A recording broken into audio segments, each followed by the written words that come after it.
नांदेडमध्ये उपमुख्यमंत्री एकनाथ शिंदे यांच्या शिवसेनेच्या जिल्हा प्रमुखानं पराभूत उमेदवारांच्या घरासमोर नंगा नाच केलाय।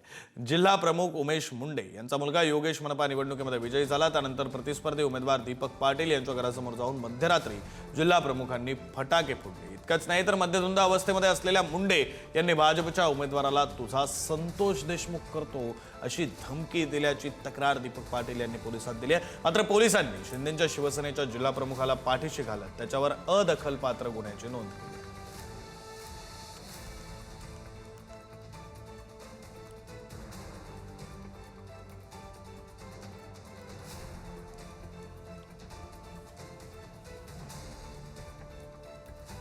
हे दृश्य आपण पाहतोय कशा प्रकारे पराभूत उमेदवाराच्या घराबाहेर जाऊन फटाके फोडण्यात आले आणि त्यानंतर संबंधित पराभूत उमेदवाराला तुझा संतोष देशमुख करतो अशा प्रकारची धमकी दिल्याचा सुद्धा आरोप पराभूत उमेदवाराने केलेला आहे। संतोष देशमुख हे मसाजोग गावचे माजी सरपंच ज्यांचा खून करण्यात आला होता, ज्यांची निर्घृण हत्या करण्यात आली होती। पोलिसांनी अदखलपात्र गुन्ह्याची नोंद केल्याची माहिती आहे।